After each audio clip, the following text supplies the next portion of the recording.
Buenas tardes, tengan todos bienvenidos a esta edición de su mirilla de noticias.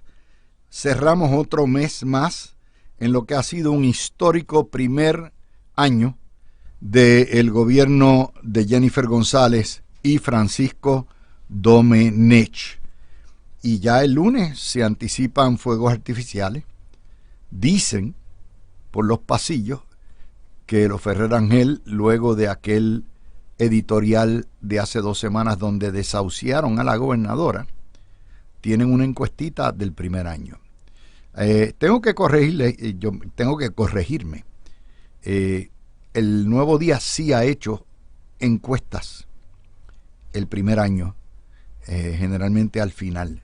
Siempre las hace los primeros 100 días de una administración, eso siempre ha quedado ahí.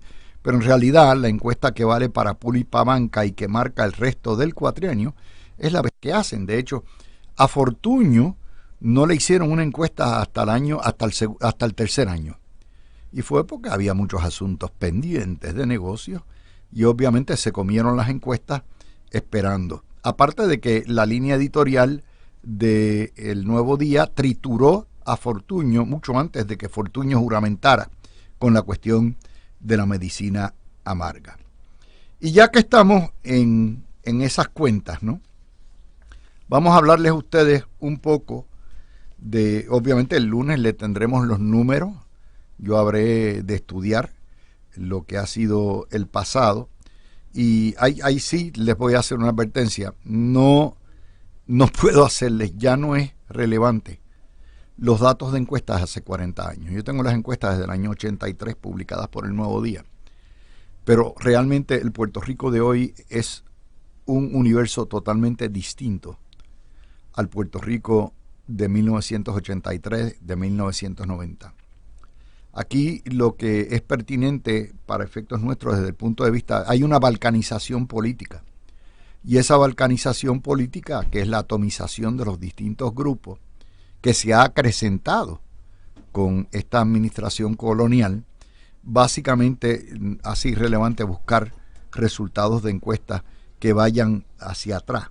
Si vamos a buscar las encuestas más recientes y le vamos a hacer a ustedes un análisis y se lo estamos dando desde ahora para que estén advertidos. Yo sé que el día de encuestas ustedes siempre, todo el mundo está pendiente a lo que tiene que decir papá, pero generalmente yo estoy una semana teque, pero porque imagínense, son 50 años de encuesta prácticamente, y no hay ni el tiempo, y además no hay la relevancia, la pertinencia de lo que fue antes a lo que es hoy. Ok, vamos a lo que es la noticia. El periódico El Nuevo Día y Primera Hora están perdiendo la camisa. Y eso lo sabe medio mundo. Y lo saben ellos. Yo no les tengo que decir a ustedes la cantidad de veces en los últimos años que hemos tenido que reportar aquí cosas que ellos mismos nos reportan, que son los despidos de su propio empleomanía. Esto es una empresa tan cínica que ellos critican al gobierno por despedir gente. Y ellos son los primeros desordenados en despedir los suyos cuando no les cuadra la cosa. Criticaron a Luma por despedir 160 porque Luma está en un déficit de 50 millones todos los meses, pero ellos no se aplican el sayo. Bueno, pues obviamente pasaron el cacharrito y están yendo a los alcaldes y al gobierno haciendo presentaciones de lo fabulosos que son, de lo que maravillosos son sus servicios de Endy, de Primera Hora, y por favor, y allí llevan una caravana Holiday y van a pedir cacao porque necesitan anuncios del gobierno. Por cierto, este es el mismo Nuevo Día que en el año 2002 y 2013 pasó por la piedra y hasta pidieron investigaciones porque el vocero de Puerto Rico, de Gaspar Roca, entonces recibía anuncios del gobierno. Así es la vida, ¿verdad? Pero tenemos memoria. Gracias a Dios nos queda memoria y mientras ese guataje esté funcionando, le podemos poner a ustedes en perspectiva lo que hay. Ese es el preámbulo. Hoy, sin embargo, hay 2 historias que esbaratan cualquier visión sobre la alegada neutralidad o la alegada imparcialidad del Nuevo Día. Son las dos producidas probablemente por el buró comunista del Nuevo Día en Washington, José Delgado. La primera nos dice: preocupa en Washington la movilización militar de Trump. Y usted dice, espérate. Lo último que yo recordé es que el Congreso tiene algunas reservas, pero ciertamente apoyan la guerra contra los narcorregímenes, y no hay una preocupación en cuanto a eso, sino en cuanto al gasto. Usted dice, ¿qué es esto? Cuando usted mira, se trata de un grupo de esos sin fines de lucro, woke, pagos ahora a Dios, ¿por qué fuente? Right to Democracy, que organiza una asamblea, una reunión de distintos profesores universitarios de los territorios de las colonias. Cuando usted ve eso y ya sabe que viene de la academia, usted sabe que esto viene de izquierda virá. Los argumentos son para morirse la guisa. Y son para morirse la guisa porque Puerto Rico ha tenido una estrecha relación con las Fuerzas Armadas de Estados Unidos. No, aquí en Puerto Rico hay 300,000 veteranos. Nosotros hemos tenido bajas en todas las guerras. Nuestros muchachos, para salir de la pobreza y entrenarse y educarse, se enlistan en las Fuerzas Armadas. Y por lo tanto, decirle a un puertorriqueño contra el militarismo, y eso choca contra los oídos y contra la visión de la mayoría de los puertorriqueños, que tenemos particular cariño por las Fuerzas Armadas, que nuestros hijos son parte de las Fuerzas Armadas, y más importante aún, que sabemos que esas Fuerzas Armadas en este momento nos están defendiendo contra el narcotráfico. Bueno, pues ¿qué dice la historieta de Chonky News, que hace el página 12? La militarización, la movilización militar de Trump causa problemas ambientales. No sé, será por los gases que emiten o por las veces que van al baño, pero obviamente no causa ningún problema ambiental. 2, causa problemas de salud. O sea, cuando usted ve por allá, por Arroyo, por Maunabo, los anfibios entrando, eso le causa, imagínese usted, le da a usted un catarro, le da una pulmonía, eso le produce cáncer, le produce barbaridades. Y la ocupación militar en los territorios, básicamente, es una ocupación militar. Espérate, ¿cómo que una ocupación militar? Los territorios son tan americanos como los estados. Son parte, en los territorios, estamos hablando de Guam, de las Marianas del Norte, las Islas Vírgenes, son tan ciudadanos americanos como nosotros y como los de los estados. De manera que no es una ocupación militar, es sencillamente nuestros recursos de defensa emplazados en los distintos estados. A nadie se le ocurriría decir que porque Florida tiene 17 bases militares o Nueva York tiene 30, movilización y una invasión, una ocupación militar de esos estados. Pero vamos a la realidad. Vaya a la calle hoy con ese tráfico ya prenavideño y pre-trick or treat que hay, y pregúntese si usted ve milicos con metralletas en las esquinas, si usted ve tanquetas en cada esquina, como lo hay. Pregúntese si los están velando los militares, si hay un helicoide donde es una prisión de presos políticos como hay en Venezuela. Son las ridiculeces, pero las ridiculeces como esas son las que han matado el Nuevo Día. Luis Ferré tiene que estar revolcándose en su tumba con la cochambra independentista que han hecho sus nietos del periódico que él fundó precisamente para combatir el colonialismo y para traer la estadidad.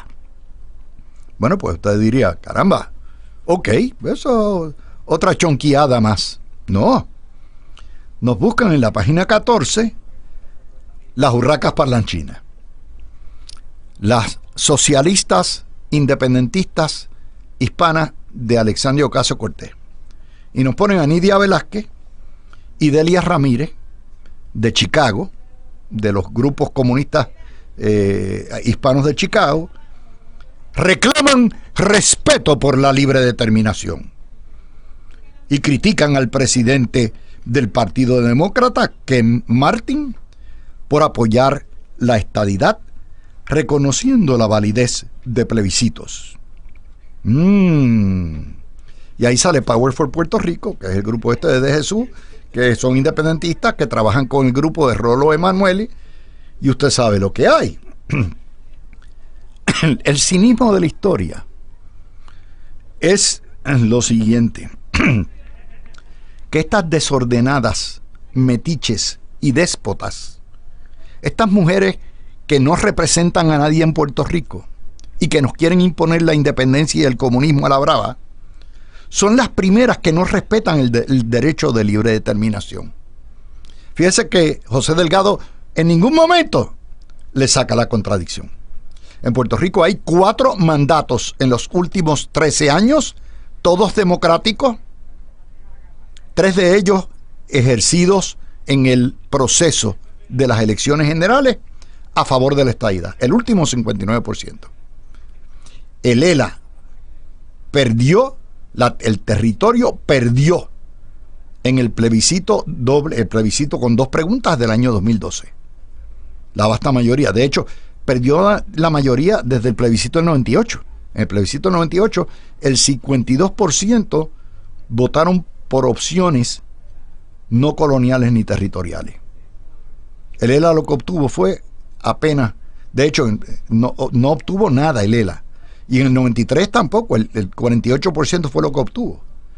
De manera que desde el año 93, el Estado Libre Asociado, el territorio, la colonia, como usted le quiera llamar, en Puerto Rico la mayoría le ha votado en contra, consistentemente.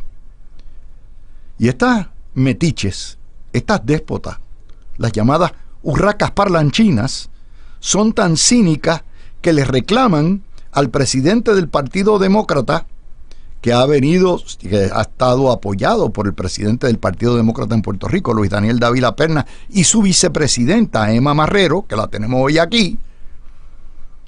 Sencillamente, lo que ha hecho es reconocer la legitimidad de los plebiscitos, que dicho sea paso, el último, se celebró a la misma vez que el resultado electoral le daba un voto mayoritario al comisionado residente de Estado Librista. Fíjense qué cosa, es la alta selectividad, pero es sencillamente la barbaridad que es esto. Esto es la propaganda de la familia Ferrer Rangel, que no ha permitido y ha sido uno de los obstáculos más grandes a que Puerto Rico se descolonice y llegue a la estadidad. Y que nos empujan todos los días por ojo, nariz y boca la fórmula de la independencia. Y después se meten en lío, nadie los apoya, pierden la camisa y van pidiéndole a un gobierno estadista, que ya dijo que sí, que le van a poner más anuncios. Ay, pues, cacao. Claro, un gobierno llamado estadista. Este es el peor gobierno colonialista que ha tenido Puerto Rico. Los populares no pueden exceder el colonialismo y el cipallismo de la administración de Domenech y de doña Jago. Es una realidad. Pero eso no es la historia. La historia es la hipocresía del medio. Solamente es buena la libre determinación si nos lleva a la independencia. Eso es lo que nos están diciendo María Luisa y Albi y la familia. Eso es lo que nos están diciendo. Y después se preguntan por qué están perdiendo la camisa cuando el 60% de su lectoría son estadistas. Y les apesta el Nuevo Día. ¿Vieron?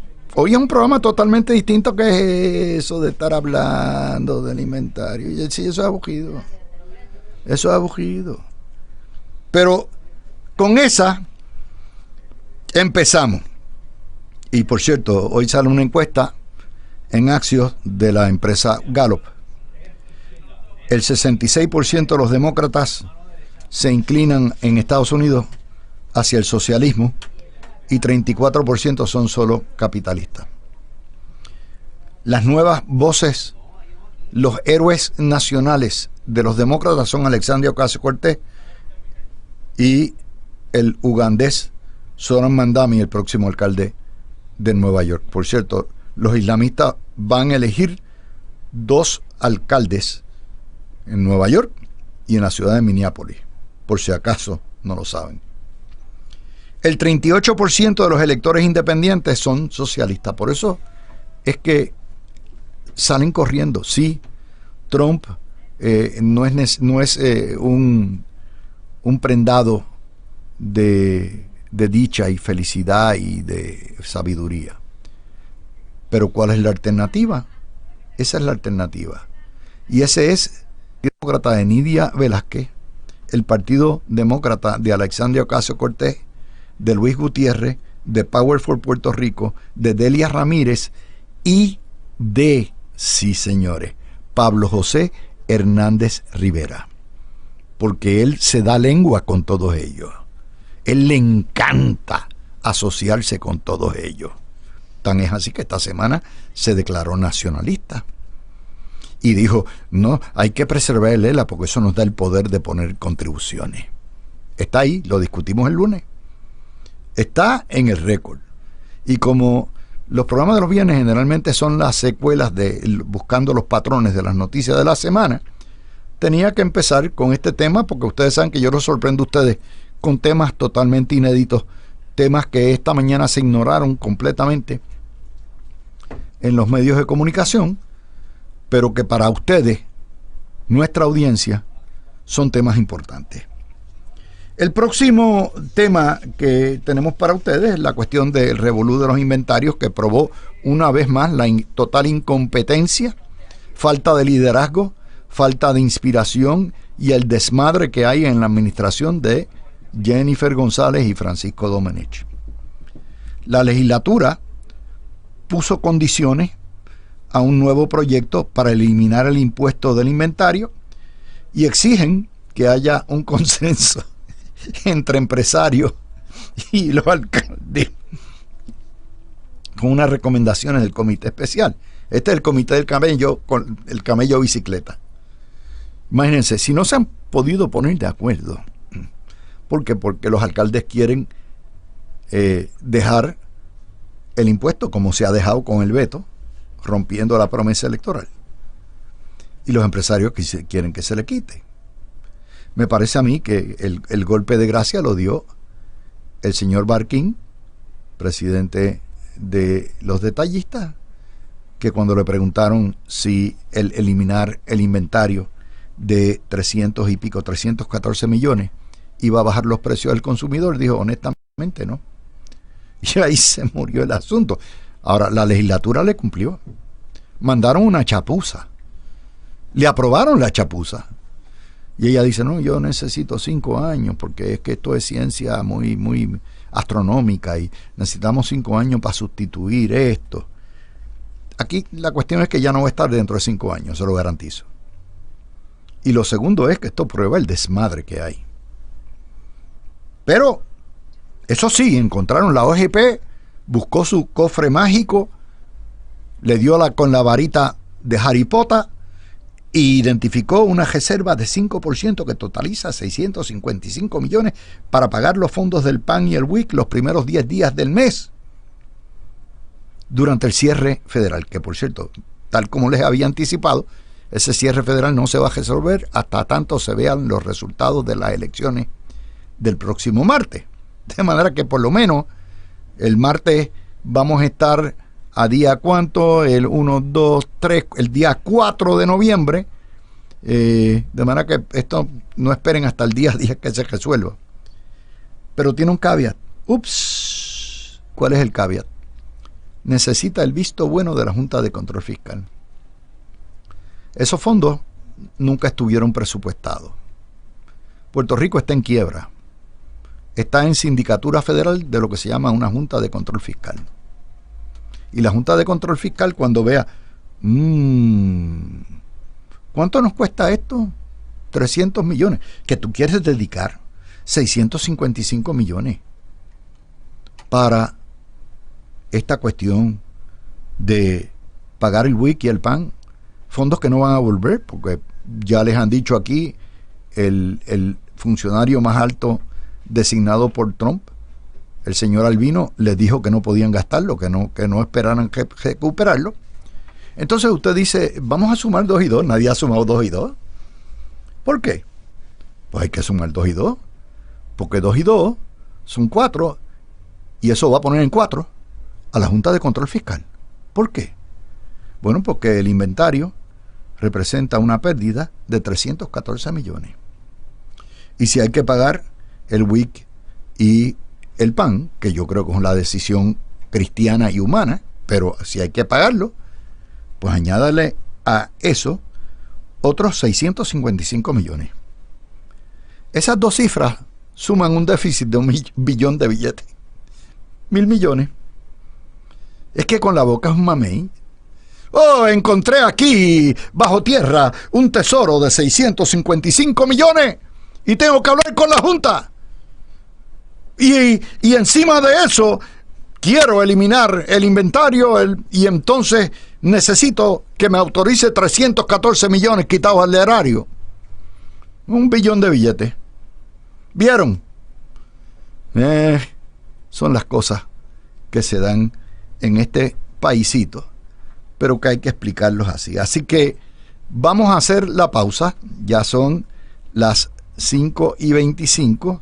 Estoy corriendo esto rápidamente porque yo sé que muchos de ustedes se van a Trick or Treat ya mismo a las 6:30, 7. Nosotros queremos que ustedes estén las 2 horas completas con nosotros, que por lo menos y que escuchen las recomendaciones que tenemos de streaming para que se entretengan. Así que vamos a la pausa. En Europa, en España, se celebra Halloween también, que por cierto no es una tradición americana, sencillamente viene de los países nórdicos, por si acaso no lo sabían. Y por ahí estamos. Bueno, vamos a empezar con otro de los temas, y es lo que son las secuelas de la patraña que le hicieron a la gobernadora a través de una orden de arresto federal, donde se indicaba falsamente y maliciosamente que la gobernadora era objeto de una investigación criminal de cuello blanco, que inmediatamente fue atada por Chichón de Piso, el senador Chichón de Piso, como parte de la casa de la Parguera, un crimen. Aquí todos son culpables, van presos todos. Y por ahí empezó. Los periodistas, cuando vieron la orden y puesto en blanco y negro, dijeron, esto es un titular de portada, gobernadora bajo investigación federal. Pero antes de que llegara, ayer les explicamos a ustedes toda la secuencia. La cuestión es que en ese contexto es importante señalar que la gobernadora lamentó la campaña de acoso, difamación y persecución de Eliezer Molina contra ellos, con inventos sobre la casa de la Parguera, sobre su esposo, la familia del esposo, y está conforme con la aclaración federal. Mire, yo no tengo la menor duda, primero, que esto es una barbaridad y representa dos cosas. Número uno, el regreso de las filtraciones federales a miembros de la prensa para quemar gobernadores incumbentes estadistas, y número dos, también representa parte del timoneo del gobierno federal, donde cambian, hacen, dicen investigaciones federales. Esto tiene un daño que es irreparable, yo se los expliqué ayer, y tarde o temprano cambian de régimen, sin tener que meter barcos ni portaaviones, un cambio de régimen, y de eso se han encargado durante los últimos casi 30 años de cambiar el régimen en Puerto Rico. No quiere decir necesariamente el partido, sino cambiar el incumbente. Yo no tengo la menor duda que la gobernadora ayer utilizó los recursos tanto de Joseph González, que fue el jefe del FBI y el jefe de nuestra policía, como de Rosemilia Rodríguez, que fue jefa de Fiscalía Federal, que tienen que haber puesto el grito en el cielo, como lo puso el fiscal Muldrow y el fiscal Erb cuando vieron esta cosa. Pero ciertamente ahí está la secuela. Esto es un evento donde la gobernadora es víctima del acoso y nuevamente víctima de lo que se llama la armamentización de la política de la justicia puertorriqueña, que antes de que llegara a Estados Unidos esa moda, que llegó obviamente con los demócratas encima del gobierno de Obama, el gobierno de Biden, en contra de Donald Trump, y posteriormente Donald Trump en contra de sus enemigos demócratas. Nosotros desde la época de las mordazas contra los independentistas y José Trías Monge, hemos visto historias de horror en términos de la armamentización de una justicia que debe ser no solamente ciega, sino absolutamente neutral y que no debe timonear procesos electorales. Y con eso quiero empezar, porque a mí lo que me preocupa es que si no se toman cartas en el anuncio, este patrón de lo que son filtraciones, este patrón de timoneo electoral va a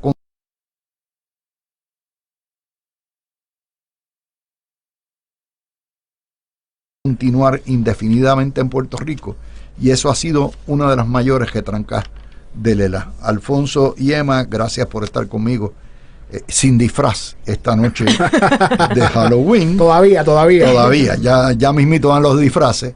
A mí me preguntaron de qué me voy a disfrazar y yo dije de viejo. Estoy feliz. Ese es el disfraz más barato que hay de todo. Así que vamos a empezar.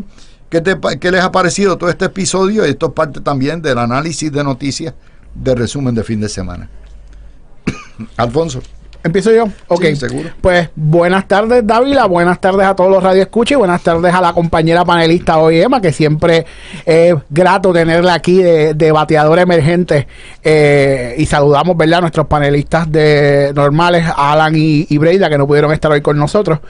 Dávila, yo creo que aquí sale de relieve algo que tú has estado diciendo durante los pasados 30 años y cómo las autoridades federales se prestan para inmiscuirse en los asuntos internos del gobierno. Porque ¿verdad? A mí la primera pregunta que me surgió es cómo un magistrado va a tener información sobre una alegada investigación que está haciendo el FBI que envuelve a la gobernadora, si se supone que el magistrado tiene que ser un ente neutral y no puede tener un sobreaviso de algo que está pasando hasta que el asunto no llegue ante sí. Entonces esa es la primera, ¿verdad?, la primera bandera que me levanta todo este asunto, porque no se supone que los jueces y los magistrados federales tengan acceso a ¿verdad?, salvo que, oye, que hayan emitido una orden de allanamiento, que hayan emitido algo así, pero para plasmarlo en papel como lo plasmó, definitivamente a mí no me suena como un error de cálculo, sino me suena como un asunto estratégico, ¿verdad? Y yo no sé qué van a hacer con el magistrado, pero yo esperaría que hubiese un proceso disciplinario dentro del Tribunal Federal y que sea sancionado por su conducta. Imagínense el error garrafal que cometió, que por primera vez en la historia hay una moción de un fiscal diciendo: hey, hay que aclarar el récord, aquí no hay ninguna investigación contra la gobernadora. Dávila, ¿cuándo en la historia tú habías visto eso? Bueno, déjame hacerte una pregunta, porque tú fuiste el abogado de Ricardo Rosselló. ¿Cuántas veces tuviste en la prensa que señalaran que Rosselló o sus allegados en Fortaleza eran tarjeta de investigación federal? Una vez al mes, mínimo. Por lo menos. Una vez al mes, nosotros a todos. Falsedades totalmente. Claro. Bueno, imagínate, el único caso que pudieron llevar, que fue el de Julia Keller, se terminó cayendo. Cayeron todos. Bueno, no solamente el de Keller, el de Angie Ávila. Por eso, pero eso estaba unido. ¿Cómo se llama? No dime, ¿cómo se llama? Video. El de Piñol. Velázquez Piñol, ese mismo video. Es uno de ellos. Pero todo eso era el mismo caso. Y fíjate que los únicos que se declararon culpables, y eso lo sé yo porque uno sabe, fue porque se quedaron sin dinero, porque no tenían, ¿verdad?, los medios para seguir su defensa. Los que tuvieron la defensa, todos los casos fueron desestimados. Entonces, cuando tú ves esto y unes esto con lo que está pasando, pues definitivamente lo mínimo es que estamos viendo que esa imagen de imparcialidad, ¿verdad?, que se veía, ¿verdad? Y cuando yo estaba creciendo se metieron los federales. Entonces, cuando se metían los federales era porque era cierto, porque era correcto lo que estaban haciendo. Pues ya estamos viendo que hasta eso ha sido manchado, ¿verdad?, por agendas políticas. Por estas tretas, sí. Y lo que era ese respeto que uno le tenía a las autoridades federales, pues ya creo que la mayoría de la población ya es sabemos como que ya hay interventores interesados en resultados electorales, en impactar resultados electorales que surgen en algún punto dentro de la madeja investigativa del gobierno federal que lo filtra a la prensa, información falsa, información totalmente falsa, pero que tiene resultados, consecuencias electorales negativas para el Partido Nuevo Progresista. Emma. Sí, yo creo, bueno, buenas tardes a todos y todas. Como siempre, un honor, un privilegio y una felicidad estar aquí. Yo creo que ya Alfonso cubrió toda la parte legal, que estoy totalmente de acuerdo, y con la tuya, obviamente, siempre la retranca de Lela. Yo quería comentar un poco más de la parte política.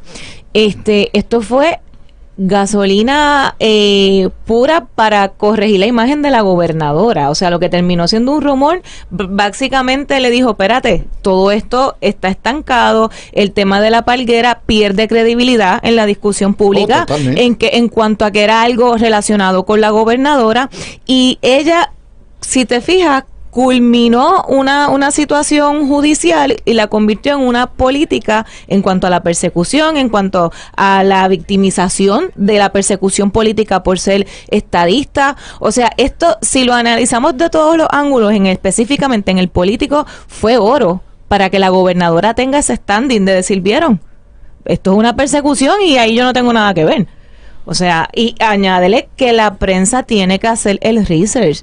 O sea, pero la prensa hizo su research. O sea, si tú tienes una orden en blanco y negro, en blanco y negro, pero, tú tienes que publicarlo. O sea, sí, no, totalmente, pero cuando tú lees completo, que eso salió la semana pasada, es una irresponsabilidad de la prensa compartir esos titulares sin hacer esa investigación, porque lo primero es que yo contactaría a los federales. O sea, ¿me entiendes? Tú ver a las 10 de la noche, Metro, Noticel, blanco de investigación. Bueno, espérate, tú no, y no claro, coordinado entre los medios, sí, sino que obviamente alguien le pasó la información, tanto a Oscar Serrano esa noche y como a Jay Fonseca, que compiten y son medios, compiten, ustedes dicen, ¿cómo que compiten? Uno es un periódico y el otro es un programa de televisión.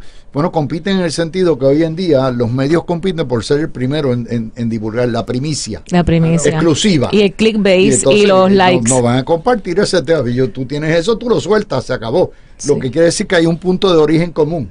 ¿Ok? Pero yo tengo el mejor ejemplo. Y, ¿verdad? Experiencia propia. Todos saben, ¿verdad? Estuvo público con el caso de Julia Kelleher. A mí, pues, por razones que todos no entiendo, pues yo tuve que desfilar por un gran jurado, ¿verdad? Yo fui entrevistado por un gran jurado. Y pues obviamente cuando te contactan, no le digas a nadie que tú vienes aquí. Obviamente te hacen el que esto es en calidad de testigo, o sea, te hacen todas las advertencias. Pero esto es ultra secreto, no se puede enterar. ¿Y quién me estaba esperando afuera del Tribunal Federal? Melissa Correa. ¿Y qué usted viene a hacer aquí? Y entonces, alguien le avisó. Sí, por eso. Entonces, claro que no. Sí. Tú sabes. Entonces, cuando tú ves eso, pues definitivamente los liqueos a la prensa de parte de las autoridades federales siempre han estado. Lo que pasa es que han llevado. Afectó a ti. Porque entonces, si fuiste ante el gran jurado, tú eres culpable ya. Claro. Te citaron. Claro. Okay. Y ya yo puedo hablar de esto. Yo fui para autenticar una carta, by the way. Para eso me entrevistó el gran... Y para eso tanta confidencialidad. Y para eso tanta confidencialidad. Yo fui para autenticar una carta, Dávila. Porque ya yo lo puedo decir. Entonces, cuando tú ves todo lo que está pasando, pues tú dices, definitivamente lo que pasa es que al momento, en el mundo que estamos viviendo, con todo lo que está pasando con las redes sociales, lo que también ha demostrado es el sloppiness. Correcto. Sí, a eso es que me refiero. Porque ya está más al relieve, ya queda revelado también que las autoridades federales no se están cubriendo como antes, porque antes estaba en los 90 y liqueaban a la prensa y soltaban, ¿verdad? Y obviamente eso es una estrategia también para saber cuando están en una investigación federal quién va y habla. O sea, yo creo que esa estrategia, yo no estoy criticando la estrategia, pero antes era siempre atada a algo. Ahora lo que estamos viendo que es como, pues vamos a soltar esto ahí. Miren, Emma, el propio caso de Wanda Vázquez, un caso que tenía un pliego acusatorio brutal, terminó siendo convicta por un delito menos grave. Eso quiere decir que todos los demás cargos se fueron a justa. O sea, y si tú miras uno por uno todo lo que ha pasado, Fiscalía Federal ha perdido mucho lustro, Fiscalía y el FBI, y déjenme decirle, yo tengo el mayor de los respetos por Muldrow, por Seth Erbe, tengo el mayor de los respetos por el FBI como institución, pero basta que haya uno o dos manzanas podridas y que hagan este tipo de poca vergüenza y que fabriquen evidencia o fabriquen casos, monten casos, armen casos sobre lo que le pasó a Kelleher, ¿verdad? Sobre cosas que son regulares, que no, ¿sabes? Kelleher no se fue de aquí con millones. No. En este país se roban billones de dólares. Yo sufrí eso. Billones, empezando por la Junta de Control Fiscal. Y nadie le mete mano. Aquí hay billones robados en términos de evasiones contributivas gigantes. Todo Bueno, lo ese vimos tipo con de lo de cosas. Hacienda esta semana. Con lo de Hacienda esta semana. Y eso, no, aquí solamente tocan los guimitos, los ratoncitos, los jayeros. Eso es lo que y tú dices, wow. Entonces eso ha destruido la imagen que tenemos nuestra de autogobernarnos, la fe en nuestras instituciones. Este tipo de cosas, en realidad, lo que hace de lío, de bollete, peo, como quiera ustedes le llaman en el lenguaje puertorriqueño, lo que hace es erosionar la fe en la democracia, en el sistema de justicia, la fe en las instituciones más grandes que tenemos de justicia, que es el gobierno federal. Totalmente. Esto es un stunt, como dicen, una tramoya que tiene que ser detenido y ha pasado demasiado de tiempo. Sí. O sea, si ellos no entienden que esto es profundo y que esto se va a continuar repitiendo y que Puerto Rico no puede seguir siendo impactado o timoneado por casos fabricados o casos, piruetas como esta, tenemos un problema muy serio. Tenemos un problema muy serio. Mira, y empezando con el show que hacen con los arrestos de los políticos y los funcionarios públicos. En los Estados Unidos continentales, ¿verdad? O en los estados, le envían una citación a comparecer. Y listo. A los funcionarios públicos tienes que ir a comparecer a una vista sobre causa para arresto. Y el funcionario va. De hecho, vamos a usar el ejemplo del caso de Kelleher y de Alberto Velázquez. Aquí hicieron un show arrestando, ¿verdad? A los que estaban. Kelleher estaba creo que en Maryland o en un estado. Alberto Velázquez estaba en Nueva York. Allá ellos fueron, los citaron y comparecieron. ¿Sabes? No. Y eso es lo que vemos. Pero esto lo tenemos que atar también al sistema colonial. ¿Por qué? Totalmente. ¿Por qué?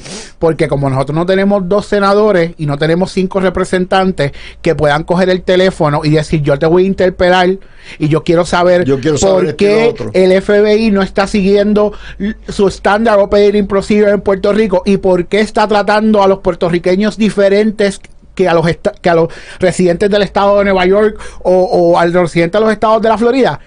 Pero como no tenemos eso, como lo que tenemos es, ahora mismo tenemos un comisionado residente sin voz y sin voto, porque él se ha vuelto como tú, un mouthpiece de Nidia Velázquez y de AOC. O sea, él no tiene tampoco, fotuto. Él es un fotuto. Sí. Él es un fotuto, pues entonces, esto lo tenemos que atar, y creo que Emma también trae ese análisis también político de, mira, el ELA ha hecho también que dentro de las autoridades, que yo estoy de acuerdo, o sea, los federales normalmente son gente íntegra, o sea, yo no estoy diciendo que todo el mundo sea así, pero ha hecho que se infiltre gente con agendas políticas y que se permita que esto siga pasando. Y vamos a la Emma, lo que es la reputación de chichón de piso como senador. Yo no sé para qué él trabaja, si trabaja para los comunistas, si trabaja para quién le pagaba antes de llegar, yo no sé si trabaja para Venezuela, yo no sé si trabaja para el gobierno federal, yo no sé para qué diablo, pero este tipo en realidad es un desastre, está ahí. Tú sabes lo que es, este es el único país en el mundo con una casa en una bahía que está construida hace 70 años, es un delito. O sea, esto es una barbaridad. Es una barbaridad del tamaño de África, como dice una muy buena amiga mía. Yo esto hay que tomarlo por partes, ¿verdad? Yo creo que Eliezer Molina, si va a tomar un discurso de atacar la corrupción, debe hacerlo con datos, debe hacer ese research, porque la importancia que tiene un micrófono en el Senado, en la legislatura, eso no es como hice un live y listo, porque de hecho yo me he puesto a ver esas partes específicas de los lives que tienen que ver con su posición sobre lo de la parguera, y a mí me preocupa muchísimo cómo el desconocimiento de las instituciones, que lo estabas atando a cómo afecta la gobernanza este tipo de situaciones, sigue aumentando sin justificación alguna. A mí me preocupa enormemente cómo esa estrategia en la legislatura, de nuevo vuelvo a la legislatura, pensar en quién él está trabajando, como tú dices, porque él le bajó el diapasón y ahora está alineado a Rivera Chats. O sea, han habido tantas características alrededor de la figura de Eliezer Molina, como tú bien mencionas, que no sabemos si es ambientalista, socialista, y a mí me preocupa cómo nosotros tampoco estamos acaparando esas discusiones como partido, como institución, como políticos, para poder controlar esa narrativa. Se la estamos dejando por completo a él, por completo. También Eliezer Molina es un fenómeno de los medios. ¿De los medios? Claro, los medios son responsables. Claro. Los medios aquí son criminales en cuanto a eso. Ponen a cualquier payaso a decir cualquier cosa, siempre y cuando sea en contra del gobierno. Diga lo que diga, y hasta que algún día alguien los pare. Y la gobernadora dijo, me han difamado. Pues demande. Demande a usted y su familia, demanden, porque las reglas cambiaron. Con el caso de Iris, ¿cómo se llamaba? La vocero. Y el caso de la mucama, el Supremo Popular cambió las reglas de difamación. Sí. ¿Ok? Si tú publicas algo que no está corroborado y que tú sabes que es tan absurdo que tiene que ser falso, el medio responde. Y el político, aunque sea un político, de hecho, Sila Calderón y Kranz ganaron el caso de la mucama contra el vocero. De esa manera es que hay que atajar esto, pero los medios son altamente responsables, y hasta que los medios no empiezan a responder. Tú puedes criticar a la gobernadora por lo que tú quieras en cuanto a política pública. Tan pronto te metes con ella y su familia, mejor que tengas la evidencia. Por eso, si acusas de corrupción, mejor es que tengas la evidencia. Sí. Porque si tú no tienes la evidencia, se va por el caso. O sea, hoy en día, y eso es algo que el nuevo trumpismo, la nueva justicia, está corrigiendo. O sea, los excesos de New York Times versus Sullivan, donde la prensa tenía carta blanca para decir y poner lo que le da la gana, están siendo corregidos en los tribunales. El derecho va cambiando. Puerto Rico ya empezó a cambiar. Todavía el Supremo no ha sido lo suficientemente agresivo, el nuestro, en ese contexto, pero en Estados Unidos está cambiando, y hay un requisito de responsabilidad social en lo que tú dices y lo que haces, porque tiene consecuencias. Tiene consecuencias. Pero yo creo que el Supremo tampoco ha modulado la regla, porque no ha llegado un caso. O sea, un caso que haya llegado, porque acuérdate que vamos. Bueno, esto. Sí, por eso, pero vuelvo y les digo, vamos. O sea, la mayoría de estos casos, ¿qué es lo que pasa? O se desestiman abajo, ¿verdad? Y se desestiman en el tribunal de primera instancia porque, pues, por la interpretación liberal que todavía existe en Puerto Rico, o se transan. O sea, que la mayoría de los casos, ¿verdad?, en este tipo de asuntos de difamación, no llegan porque usualmente se resuelven de un lado para otro. Y si un medio, ¿qué es lo que hacen? Si un medio va a llegar a juicio un caso de difamación como esto, probablemente lo transa antes de que llegue a juicio. O sea, que yo creo que el Supremo tampoco ha tenido la oportunidad de tener un caso, ¿verdad?, que le permita limitar lo que era New York versus Sullivan a raíz de todo lo que ha pasado a nivel federal con este nuevo derecho. Oye, y aquí no se está coartando la libertad de la prensa. Lo que se está buscando es una prensa responsable, porque obviamente si a mí una fuente confiable me miente y yo publico lo que esa fuente confiable me dijo, y mi fuente confiable me estaba mintiendo, yo hice mi trabajo. O sea, pero no puede ser que tu noticia se base en un tweet, o que tu noticia se base en un artículo de estos que terminan en .au, como yo he visto. Tú sabes que no hay confiabilidad de la fuente.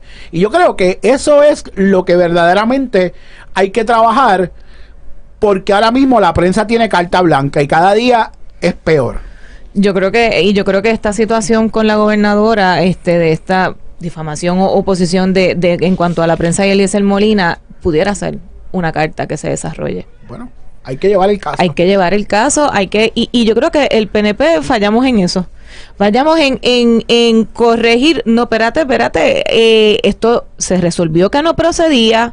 vamos de una conferencia de prensa, señores, pasó esto y esto, porque lo de Julia Keller pasó con ficha.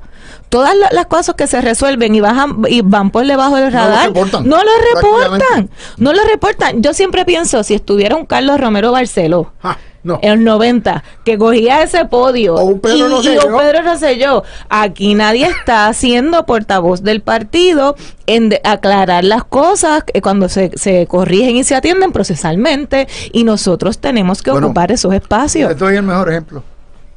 Donald Trump demanda por vacilar. Por vacilar. Y eso obviamente tiene lo que se llama un chilling effect. O sea, oye, si tú vas a publicar algo contra Trump, mejor que esté fundamentado, porque te va a costar un delirio. Y ese es el tipo. Trump no le tiene miedo a los medios, al contrario, Trump no respeta a los medios, con mucha razón, en muchos sentidos, pero las reglas van cambiando, y la trumpización de la política a nivel global va a ser eso. Hay que establecer unos balances, rebalancear el sistema, y es lo que estamos viendo. Vuelvo a repetir, en Puerto Rico, por ejemplo, pues tú tienes, ¿verdad?, un Supremo. Este Supremo que es PNP desde el año 2010 es un Supremo mucho más conservador en términos y menos partidista que los Supremos populares. El Supremo Popular defendía a los suyos hasta el eje, se iba hasta el eje, decía todo lo que y no pedía explicaciones. Correcto. Esto no, mucho más neutrales. Tienden a ser yo creo que tienden a ser más académicos. Esa es la palabra. En un mundo que es altamente político. Sí. Y donde muchos de ese tipo de casos tienen unas bases ideológicas, unas de discrimen ideológico y político.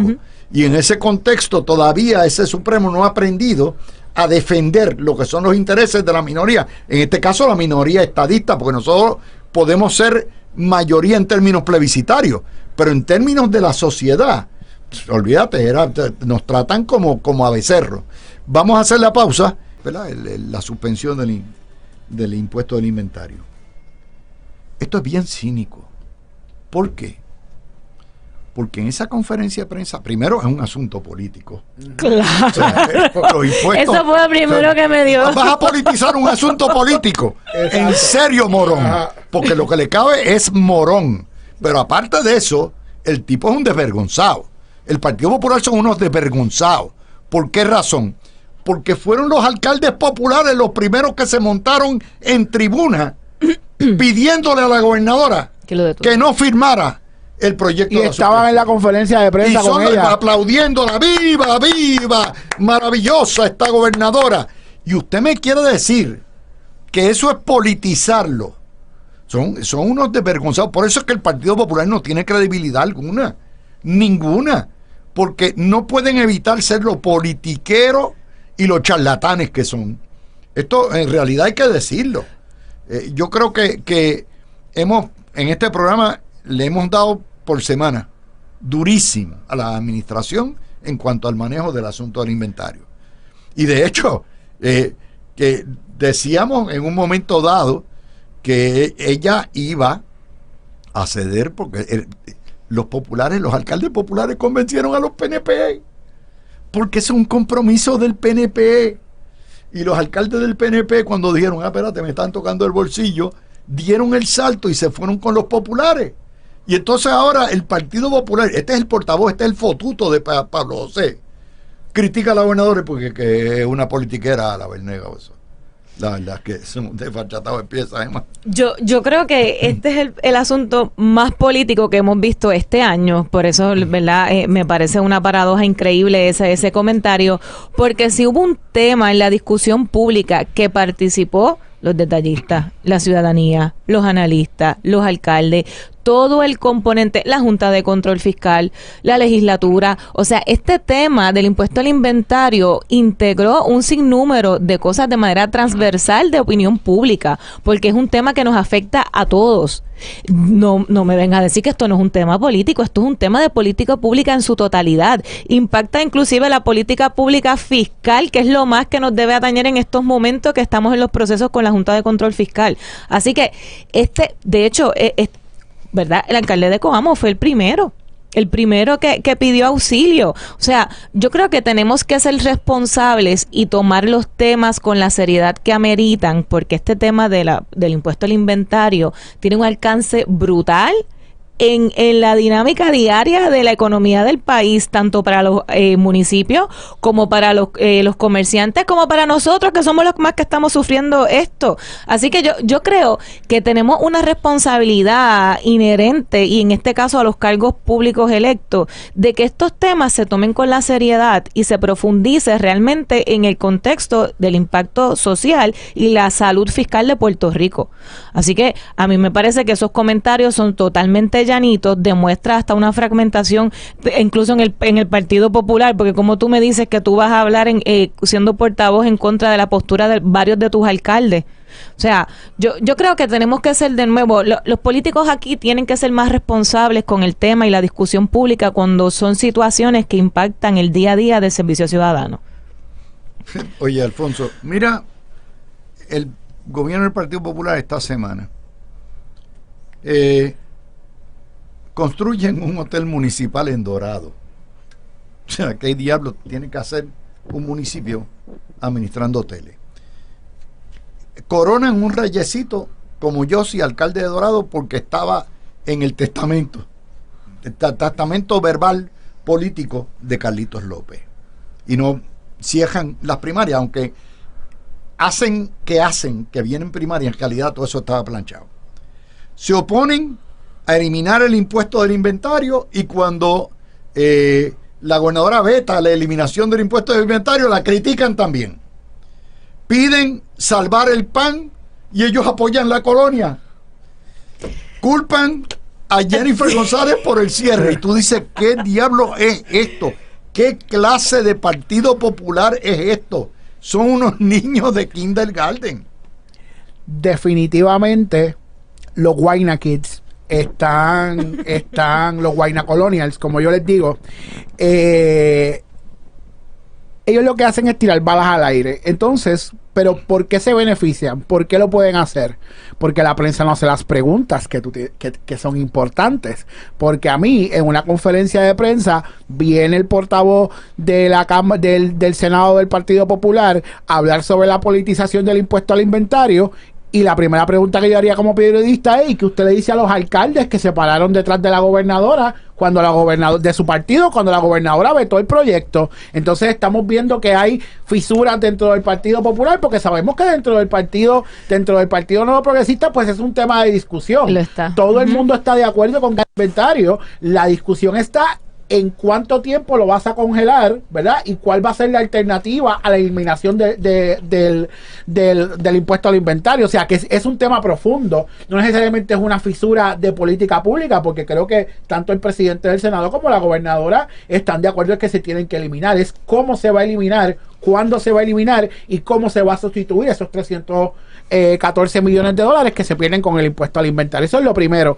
Y lo segundo es que a mí no me sorprende, porque es que cuando un partido no tiene líder, no se puede poner de acuerdo ni en posturas tan importantes como son el ideal que ellos mismos profesan. No se pueden poner ni de acuerdo en cuál va a ser el mensaje para defender a Lela. Porque mira, caballero, aquí estamos teniendo problemas en pagar los fondos del PAN, porque el gobierno está cerrado. Pues señores, el gobierno está cerrado y en Puerto Rico no se puede hacer nada para parar el gobierno. ¿Por qué? Porque no tenemos senadores y representantes y no podemos tener un voto para inclinar la balanza para un lado o para el otro. ¿Ves? Porque no podemos ir a votar donde deciden si se va a cerrar el gobierno o cuándo va a abrir el gobierno. Entonces tú no puedes criticar aquí, venir y criticar a la gobernadora que no está haciendo lo suficiente, cuando el sistema político que tú apoyas, o sea, el sistema político que apoya el Partido Popular, es el que permite que Puerto Rico no tenga una voz y no tenga un voto importante en estas decisiones que nos afectan. Pero como la prensa publique el titular sin preguntar, pues ellos se pueden tirar esas maromas.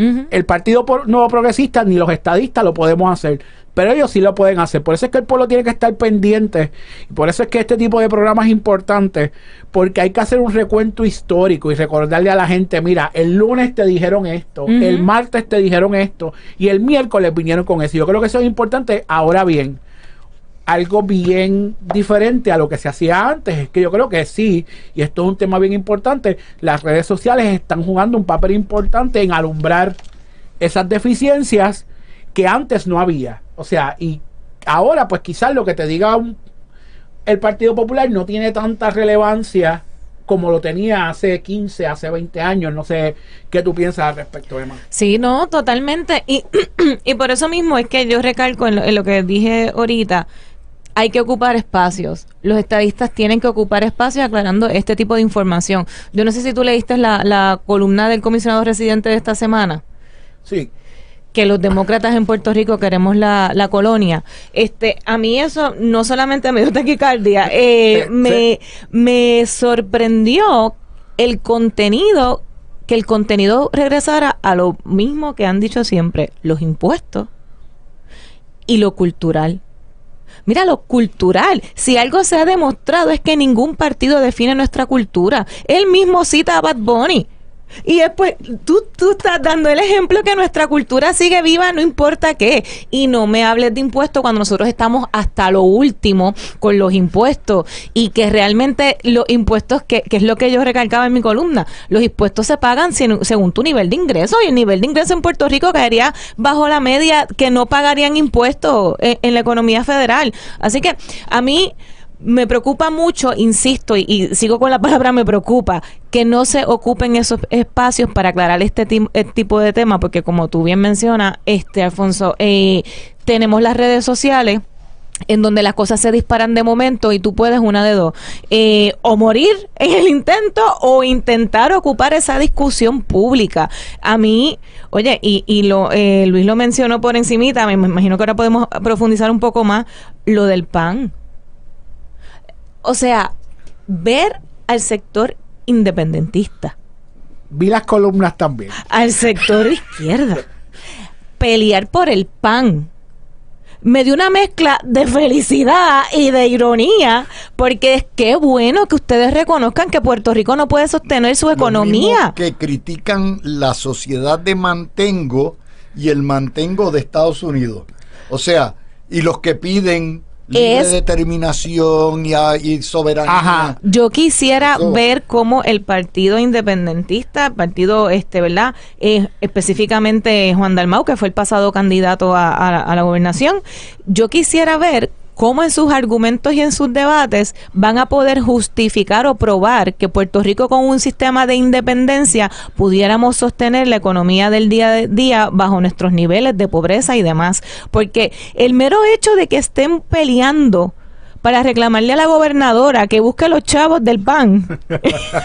No, es que... No, te lo juro. Como los populares culpando a Jennifer González por el cierre federal. No. Ella no está en el Congreso. Que el tipo que está en el Congreso es el demócrata Pablo José, que precisamente su delegación es la que no ha querido prestar los votos para salir del impasse. Oye, no, pero la realidad es que, ¿sabes? Cuando yo veo las columnas de los independentistas, del sector independentista de Victoria Ciudadana también, yo vi una columna que yo decía, pero ¿qué es esto? ¿Sabes? Yo decía, esto lo escribió, ¿cómo es que se llama? ¿Rosa Seguí o lo escribió Norma Burgos? Porque, ¿sabes? Parecía literalmente una columna, ¿sabes? De un estadista reclamando que ¿sabes? La igualdad y el acceso a los fondos, y esos fondos son importantes para el pueblo. Y yo, pero si tú lo que profesas es que esos fondos se vayan, pero lo de Dalmau, sencillito, sí, mira. Dalmau en el primer debate, el único que hizo, ¿verdad? En el 2024, cuando le preguntaron cómo iba a arreglar la crisis de salud de Puerto Rico, dijo con fondos federales. Y yo me acuerdo que yo estaba viendo el debate y yo hice, ¿qué? ¿Sabes? Yo me quedé como, ¿pero de qué estamos hablando? Sí. Si tú estás abogando por un sistema de gobierno que puede ser válido, pero que está basado en que no van a haber fondos federales. En los países independientes no hay fondos federales, no hay programas de ayuda cimentadas en fondos federales. Entonces, ¿cómo? Yo lo que todavía no entiendo estos sectores, ¿verdad? Yo respeto el ideal de la independencia, entiendo que es un ideal válido. Bueno, sencillamente, si es de verdad independencia. Claro, sí, pues pero lo que quieren es un Estado libre asociado. Pero si alguien, total. Correcto. Pero el ideal como tal, o sea, la fórmula de estatus de independencia es una fórmula válida, y el que la defienda, ¿verdad? Con todo lo que supone.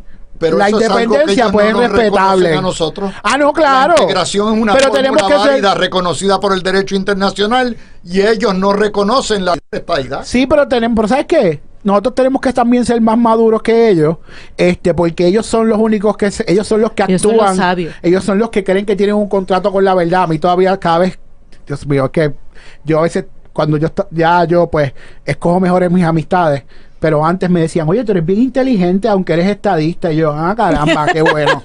¿Sabes? Me parece espectacular. ¿Sabes? Recibo ¿sabes? Ese cumplido lo recibo como, ¿sabes? Pero así es que ellos piensan. El que no piensa como ellos, y yo lo he dicho aquí varias veces, es porque no sabe. Correcto. Es porque no se ha educado. Totalmente. Es porque no ha llegado a su nivel. O sea, y eso para mí es bien preocupante, porque esas son la gente ahora mismo que son la segunda fuerza política en Puerto Rico, y eso lo que trae eso es dictadura, lo que trae con eso es discrimen, lo que trae con eso es intolerancia, porque si yo no me puedo sentar en una mesa y diferir contigo, ¿verdad? Pero no necesariamente partir de la premisa que tú y yo tengamos un punto diferente porque tú no eres igual que yo, o porque tú no eres tan inteligente como yo. Si esa es mi forma de pensar, cuando yo tengo un poco de poder, a todo el mundo que no piense como yo, va a los corrales. Claro. Entonces, ahí es que yo veo no tan solo la incongruencia, sino yo lo que veo es la preocupación de que esas sean las fuerzas de oposición en Puerto Rico, y que la realidad haya posibilidad que gente que en su mente piensa que el que no piensa como ellos es inferior, tome las riendas de Puerto Rico. Emma, esa escrito, pudiéramos quedarnos aquí gritando de ese Nidia Velázquez y Delia Jamírez reclamando esa carta que le envían al Partido Demócrata, reclamando respeto por la libre determinación, cuando lo menos que ellas han hecho es respetar los mandatos plebiscitarios. La verdad es que son unas cínicas, déspotas, totalmente metiches, porque no tienen injerencia. Ellas no representan al pueblo de Puerto Rico, ni cerca, y por eso que están desprestigiados. O sea, esa es la imposición dictatorial de estos comunistas. Y quiero aprovechar este break de la esperanza, como yo diría, para explicar de manera tajante.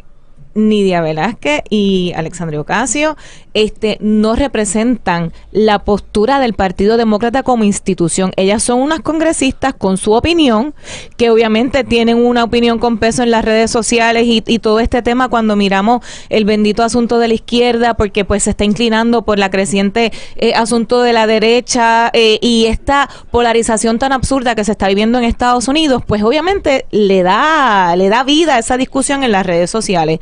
Pero el Partido Demócrata responde a lo que se aprueba como institución, como cuál es su plan de gobierno.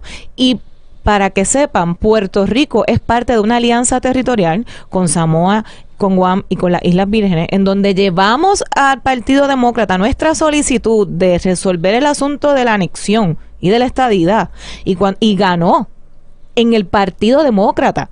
Ken Martin presenta esto porque se aprobó en el Partido Demócrata. Nosotros fuimos, lo presentamos y se aprobó. Entonces, no creen ni en la democracia ni dentro de su propio partido, excepto que sean ellas las que la dispensen. Ese es el problema. De hecho, mira, Luis y Alfonso, cuando nosotros estábamos en las reuniones, porque el Partido Demócrata está haciendo todas las reuniones para obviamente atenderlo, y la mayoría de la preocupación de los estados es rescatar el centro, rescatar ese mensaje de la parte económica, trabajadora, etcétera.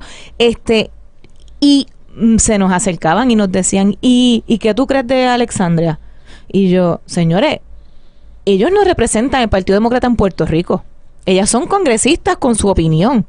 Pero cuando ellas vienen a Puerto Rico ni siquiera se reúnen con nosotros. Yo estoy segura que ellas no saben quién es Luis y yo. No les importa. Y cuando yo les dije que cuando ellas venían a Puerto Rico, no sabían del Partido Demócrata local, no lo podían creer. Igual cuando hablamos con la delegación de Hawái. Cuando hablamos con la delegación de Hawái y le hablamos de la canción de No quiero que nos pase lo que le pasó a Hawái, ellos estaban como que, ¿qué es eso? Sí. ¿Qué es eso? Sí. Entonces, la frustración que tenemos, ¿verdad? El sector que no nos sentimos representados con esa actitud de imposición. Es bien frustrante porque le están poniendo el sello al Partido Demócrata y el Partido Demócrata no está, ellas están hablando por ellas. Es como, me imagino que se sienten muchos republicanos cuando dicen que los republicanos es Trump, que no los representa porque Trump no significa el Partido Republicano tradicional, igual que no se representaba el Partido Demócrata tradicional, pero ¿verdad? A mí el botón del pánico fue cuando yo las vi en el cierre de campaña de la alianza. No, eso. A mí me voló la cabeza horrible. de que congresistas que se benefician de la democracia, del poder del voto, de la representación en la estadidad, vengan aquí a apoyar a un grupo que solicita la independencia sin saber ni siquiera cómo funciona el gobierno operacionalmente. Porque mira, más allá de la independencia o la estadidad, la independencia, nosotros vivimos en un romanticismo de lo que pudo ser y no fue. La independencia hubiera sido bella al principio, cuando los españoles se pelearon con los Estados Unidos y se formó todo ese revolución. Pero mientras creamos esa dependencia, hay dos ejemplos perfectos: Cuba y Filipinas. Exacto. No, pero espérate, lo que le pasó a Cuba y a Filipinas. Pero te voy a decir algo, pero un buen ejemplo, porque Cuba, sabemos lo que le pasó a Cuba. Filipinas, pues, no es Puerto Rico, pero tampoco, ¿verdad? Pero después de la Filipinas es miseria. Es miseria. Pobreza. Por eso. 100 millones de habitantes en la pobreza, pero con unas islas divididas, porque unas son cristianas y las otras son musulmanas. ¿Okay? Sí. Pero les traigo algo, porque yo creo que esto hay que analizarlo en un antes y después. Y me refiero a lo siguiente. La causa de la alianza, del PIB, la independencia y todo eso, pudo haber tenido mucha atracción en Estados Unidos hasta que llegó la guerra contra el narcotráfico. En el momento en que el PIB se realiza como beneficiario del narcoestado venezolano, el narcoestado cubano, el narcoestado, sí, todos trafican drogas, ¿ok? Nicaragüense. En el momento en que salieron a defender contra nuestras tropas, a Maduro, a Ortega, a Petro, a todo eso, en ese momento ya automáticamente es constatable por las declaraciones de que son enemigos de Estados Unidos y de que quieren que Puerto Rico sea comunista y de que han vivido obviamente de estados que viven del narcotráfico y se han beneficiado de ello. Eso te cambia toda la ecuación. Todo. Yo no sé si electoralmente en Puerto Rico te cambia la ecuación junto con el surgimiento del Partido Popular, que va a ser mucho más competitivo en el año 28 que lo que fue en los años anteriores. Pero en ese contexto yo creo que tú no puedes venir con estos cuentos de guasa, decir la libre determinación y esto, porque se cae de la mata. Pero ahí está el artículo de José Delgado. ¿Por qué? ¿Por qué José Delgado saca ese artículo?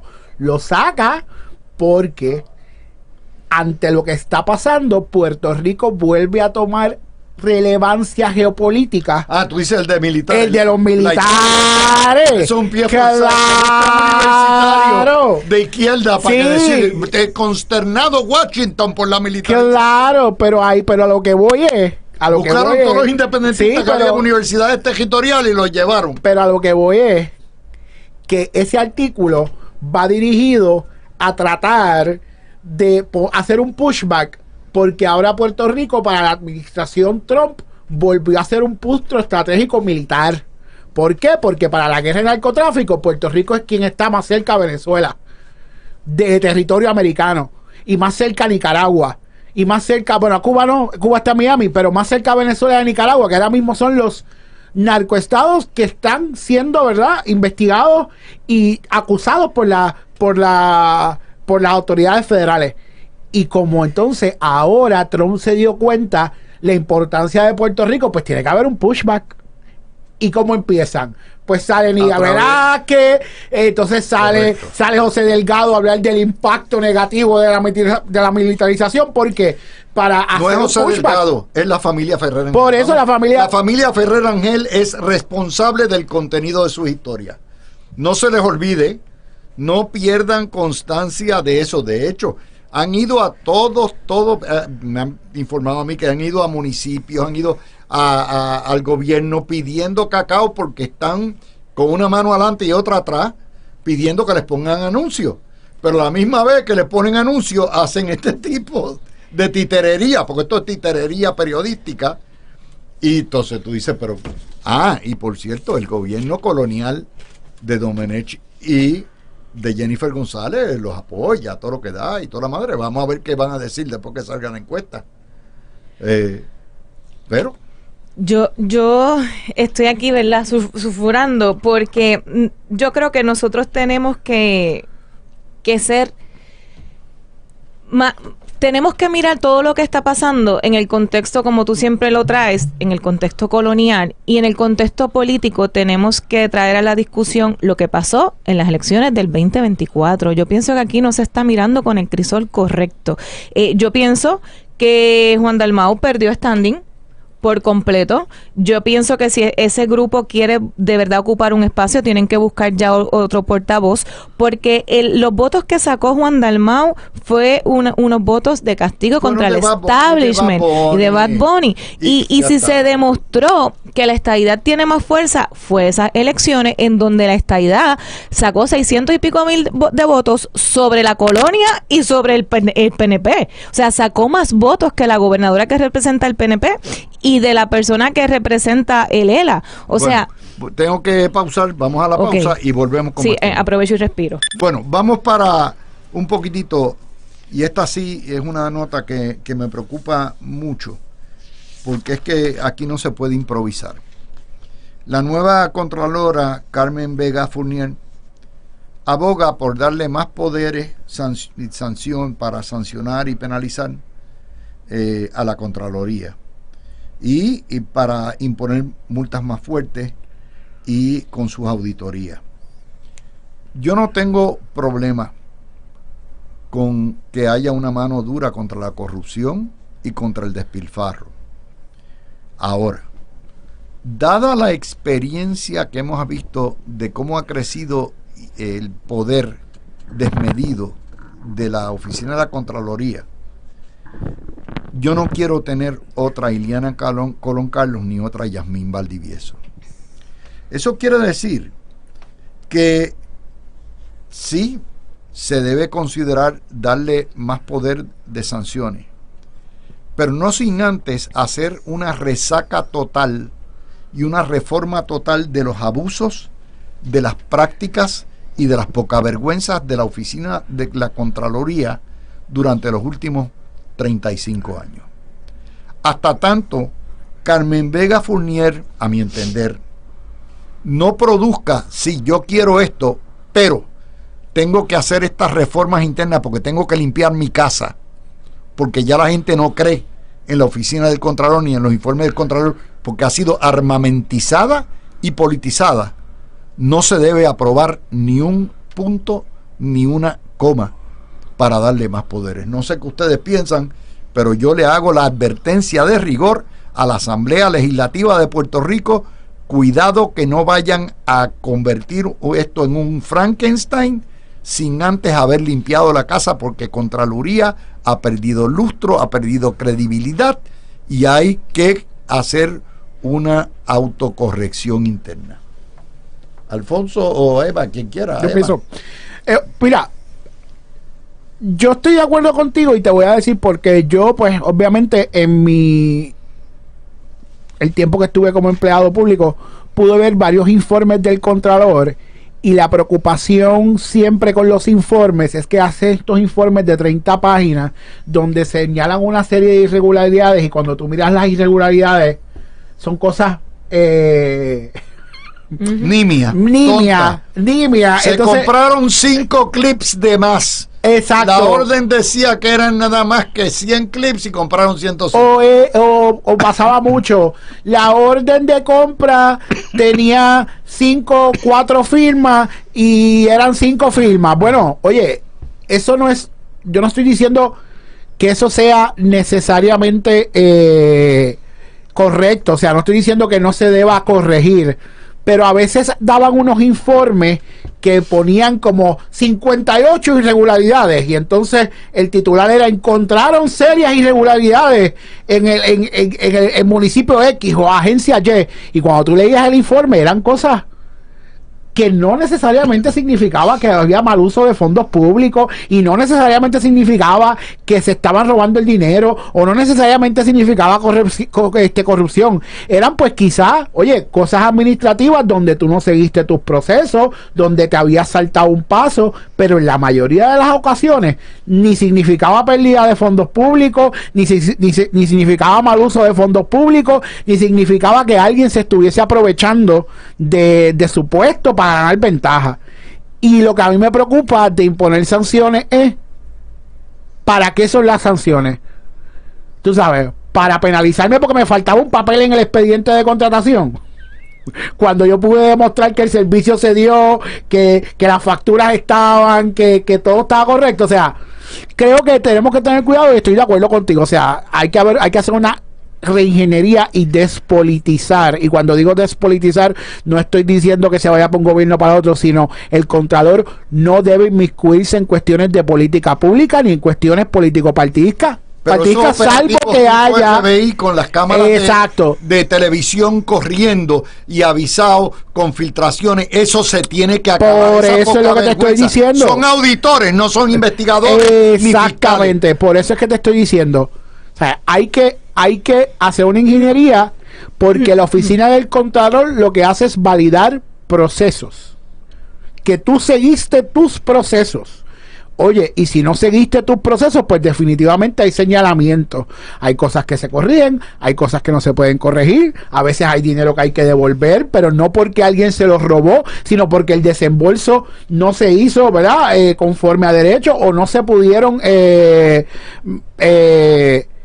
o no se hizo conforme a derecho, o sencillamente los servicios no correspondieron a lo que se pagó. Pero eso puede ser un error administrativo, eso no necesariamente es corrupción. Y a veces la Contralora te dice: mira, aquí pagaste tanto, pero se demostró que solamente se hicieron por la mitad o por un 60%. Tienes que pedir el recobro a ese contratista de ese 40%. Y hay demandas todo el tiempo, mire, para recobrar. O sea, ¿qué es lo que tú quieres penalizar? Y eso es lo que a mí me preocupa, porque, como tú dices, David, esas sanciones suena también a espacio para perseguir. Por eso. Yo estoy de acuerdo, y ustedes saben que yo siempre estoy hablando de la gerencia, presupuesto y política pública. A mí, yo aprovecho para hacer un llamado a la clase política que está en los puestos electivos. Tenemos que ser responsables, o tienen, ¿verdad?, que ser responsables con las políticas operacionales y administrativas que se implementan en Puerto Rico. Como dice Alfonso, hay que hacer una reingeniería. Vamos a sentarnos a analizar la cantidad de oficinas que tienen alcance. Está la OIG también. OGP puede imponer también sanciones administrativas a las agencias que no incumplen. O sea, antes de tomar este tipo de postura, yo les exhorto a los legisladores que hagan una investigación, no solo impacto fiscal, porque oye, esto también tiene otro impacto fiscal. ¿Se han preguntado cuál va a ser el mecanismo para recopilar o recolectar ese dinero? Hacienda todavía está trabajando con un sistema de contabilidad central que no existe. ¿Existe ese mecanismo para de verdad recolectar ese dinero? Hay la cantidad de empleados para implementar eso. Hay que revisar. Oye, yo estaba hablando ayer con una empleada del CRIM. Ella gana $2,100. Ella está en la calle tasando. Le pagan 60 centavos la milla y $10 de dieta. ¿Por qué digo esto? Porque yo estoy segurísima que cada vez que toman estas acciones punitivas y sanciones, no se han sentado a ver el libreto del tipo de cosas administrativas que el empleado público tiene que cumplir, y ya es una sanción. ¿Tú te imaginas que le den una sanción porque se le quedó el recibo de la gasolina? Por decirte un ejemplo. O sea, tenemos que la realidad, hacer una reingeniería de cómo son los procesos administrativos, si realmente ponen a las personas en una posición para cumplir o incumplir. dañan reputaciones. O sea, yo creo de verdad, genuinamente, en lugar de seguir aumentando el alcance de las instituciones, hagan un detente y vean qué realmente tiene el gobierno para de manera operacional implementar las cosas. O sea, es igual que el presupuesto. Mira, dale el personal a UGP para que pueda medir, para que pueda usar los datos, para que tenga un grupo brutal de gente que tenía hace 20 o 10 20 en los años 90 específicamente, que es más que recuerdo, para que puedan implementar ese tipo de medidas y garantizar que no haya corrupción. Oye, porque corrupción es malversación de fondos públicos. Malversación de fondos públicos puede ser cobrarte un libro a $35 cuando vale 10. Ese tipo de cosas son las que operacionalmente como gobierno deberíamos estar mirando, en lugar de estar diciendo dame más poder para penalizar. Entonces, estas son las cosas que no vemos, que la gente sigue prometiendo y sigue haciendo leyes y regulaciones sin genuinamente sentarse a evaluar cómo opera el gobierno de manera efectiva para llegar al servicio ciudadano y para lo primero, que ya llegamos a lo más bajo. Quebró el sistema central completo de gobierno. Estamos en una posición de hacer esa reingeniería estructural y operacional. Y como dice Luis, evitar ese poder punitivo. Que ya porque el Contralor te hizo un informe, ya incumpliste. Ya. Porque aquí la prensa te interpreta la palabra irregularidad como un delito. Exacto. Sí. Y los propios auditores ya se convierten en fiscales y te lo declaran como un delito. Y nuevamente, eso... ya están, de hecho, ya han abusado tanto de eso que nadie les hace caso mucho a los informes. Nadie le hace caso. Nadie. Es que volvemos a lo mismo. O sea, me escribe 8 páginas de un informe que lo vi yo de una agencia, ahora mismo no recuerdo el nombre. Es que tus accesos a internet no los estabas dando conforme a tu carta normativa. Entonces encontramos que habían 7 passwords que no correspondían. Y yo, oye, eso definitivamente es algo que hay que corregir, no debería pasar, pero es una irregularidad que te genere un titular o que responda totalmente a un... O sea, entonces es como, mira, o sea, y yo no estoy diciendo que la oficina del Contralor no tenga su rol, pero el rol de la oficina, y es un rol importantísimo, está en nuestra Constitución, pero la realidad es que el Contralor lo que hace es validar procesos, y yo... No, que también es otra teoría que pasa, que también tenemos que cambiar la mentalidad. El Contralor no existe para hacer expediciones de pesca y para coger la gente en pifia, y perdonen el francés, pero es viernes en la tarde. O sea, el Contralor existe para asegurar que los procesos del gobierno se dan bien. Si los procesos del gobierno se dan bien, perfecto. O sea, yo no tengo que demostrar a través de informes plagados de nimiedades que la oficina del Contralor debe de existir. Correcto. Todo el mundo sabe que la oficina del Contralor debe de existir. Los tengo, como es noche de Halloween. No, y nosotros estamos aquí. Nosotros seguimos aquí si nos dejan el micrófono abierto. Para que vean lo que ustedes van a las 9:10, ustedes se van a meter a beber lata, todos disfrazados y todo eso, y a las 12. Yo no. Hay que tener cuidado donde no se mete. Ya pasamos los 35. Ya después de los 40, eso es, mira, en casa con los sobrinos. Yo voy a estar con los nietos, así que feliz. Bueno, mira, para que ustedes vean que donde quiera hay gilipollas. Miren esto. Arturo Pérez Reverte, ustedes saben quién es, claro, uno de los grandes literatos claro, españoles, critica que el Congreso español se dedicó a pasar una ley para regular el uso de la palabra cáncer, y que la palabra cáncer, por ser una enfermedad, no puede ser utilizada como símil o como por cualquier otra cosa que no sea para describir la misma. Está el gobierno diciéndole al pueblo lo que deben utilizar, y que sería un delito el utilizar la palabra para cualquier otra cosa que no sea la enfermedad. Entonces dice, de hecho él escribe precisamente el cáncer de la gilipollez. Le voy a leer esto. Ahora, queridos lectores de este mundo bien intencionado y feliz, echen ustedes cuenta, calculen cómo será posible escribir una perra línea cuando con el mismo argumento los afectados por un virus cualquiera exijan que no se diga, por ejemplo, la viralidad en las redes informáticas, porque no se trata de un virus, sino obviamente de una situación de degradación, o cuando quien escriba la incultura es una enfermedad social, sea acusado de despreciar todos los enfermos que el mundo ha sido, como alguien señale con razón que las palabras idiota, imbécil, cretino y estúpido, por ejemplo, tienen idéntico significado que las mal vistas, deficiente o subnormal.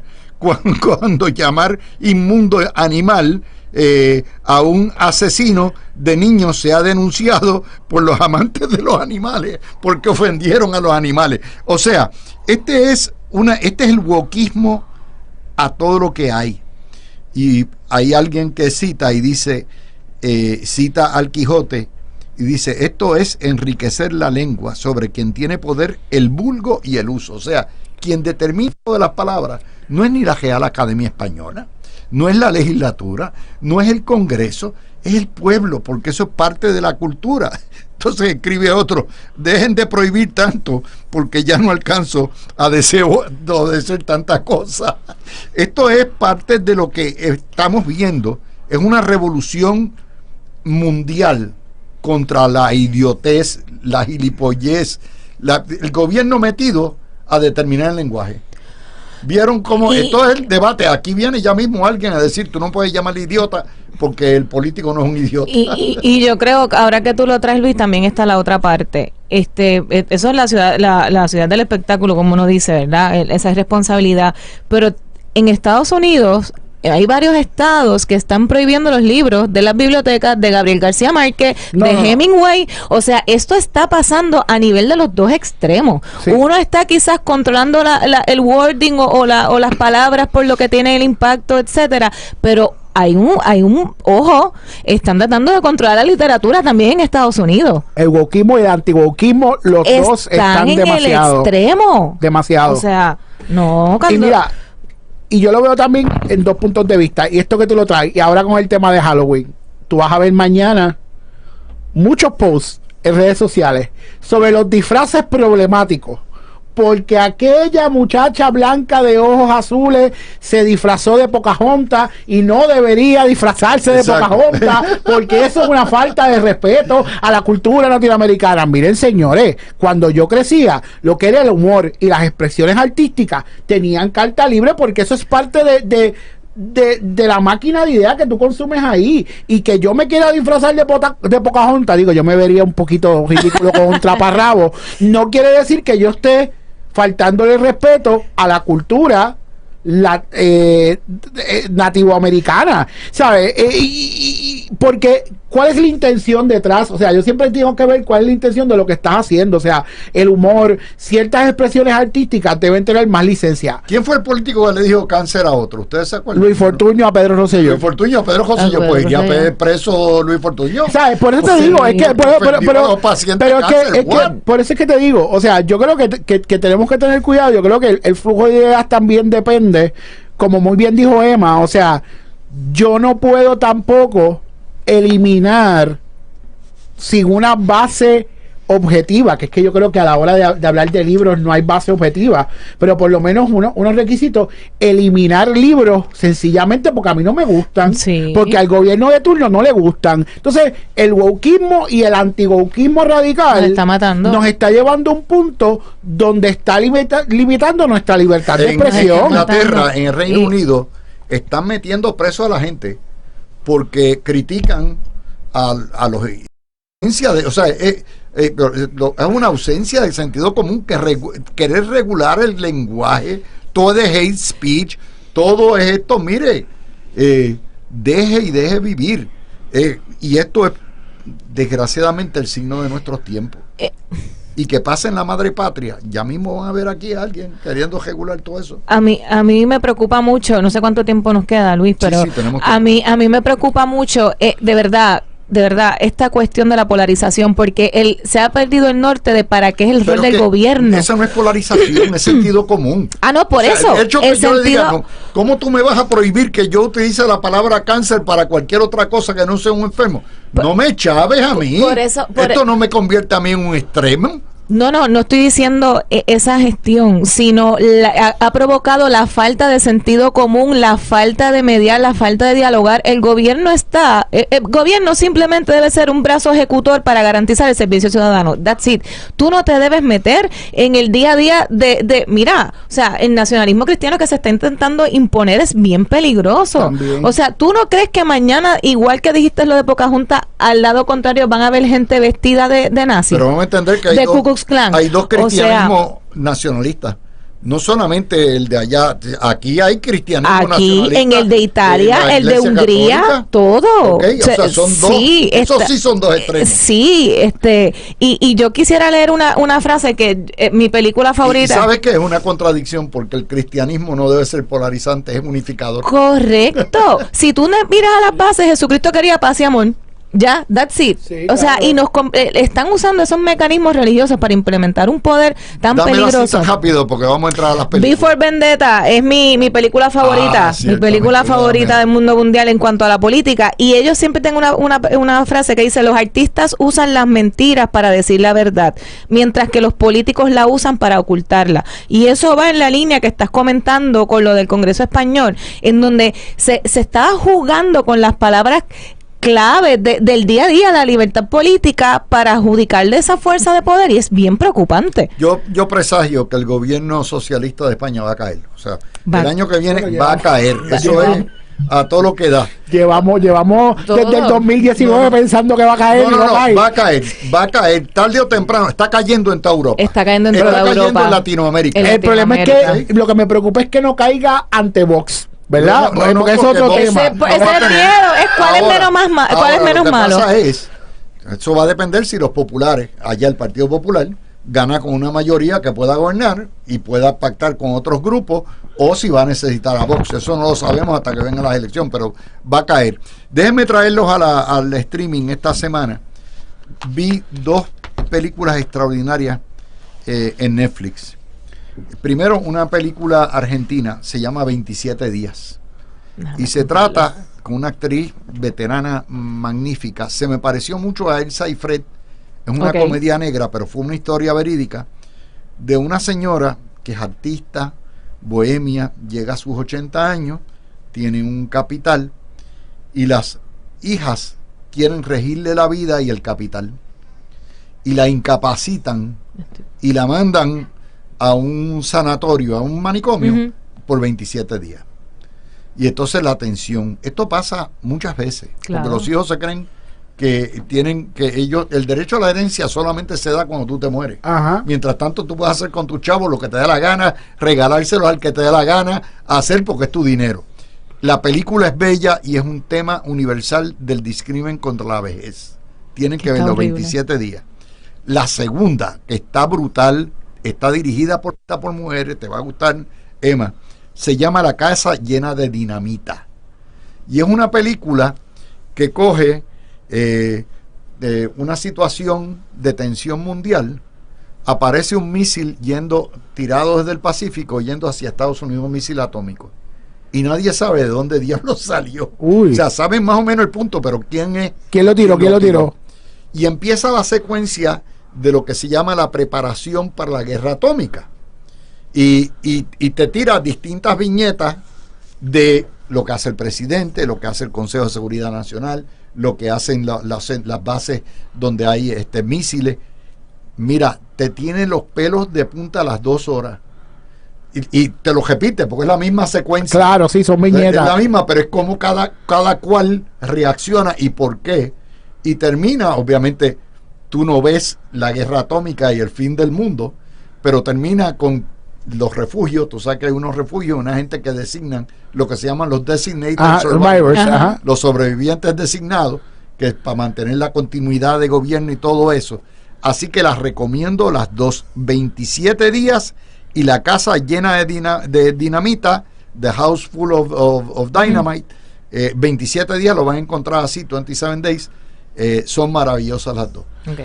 ¿Alguien tiene? Pues yo tengo una que la vi hace unas semanas y no la había comentado aquí. Se llama Argentina 1985 y es una película, la historia verídica sobre el fiscal que lleva el caso Nisman, el que lleva el caso contra los militares. Yo creo que ya contra los militares de la Junta Militar en Argentina. Buenísima. No, Nisman no. No. Nisman no fue el que lo llevó antes de eso. Fue el primer caso. Nisman fue contra el primer Cristina caso. Fernández. El primer caso fue Traseras. Traseras es el que lleva el caso contra la Junta y cómo él hace con un grupo de estudiantes de derecho porque nadie quería coger el caso. Cómo el caso le llega. Es excelente también. Excelente película, dura 2 horas, pero vale la pena verla de cómo este fiscal, ¿verdad? Mucho. Yo vi y se la recomiendo por una serie que se llama The Diplomat. Ya ves, ya ¿La han visto? Ya nosotros The Diplomat. Y Hostage. Y Hostage está espectacular. Buenísima también. Súper. Buenísima también. Sí. Bueno, pues ya con eso, mi gente, terminamos Trick or Treat Halloween. Que pasen un fin de semana chulísimo. El lunes ya estamos en pre-Navidad. Bajan las brujas, bajan las calabazas, ahora suben las bombillitas de Navidad. Puerto Rico merece un descanso. Ay, sí, y por ese favor. descanso es mientras más larga, más alegre y más tranquila sea la Navidad, mejor. Nosotros, a los políticos, se cogen un break del drama. Hasta después, los llamamos. Hasta después de la Los fiesta. llamamos. Hasta después de la fiesta de la Después, calle. cuando termine la Sanse, Sí, le decimos, sí. hello, pueden venir a Sí, fastidiar. sí. Bueno, mi gente, gracias. Feliz noche de Halloween y nos vemos el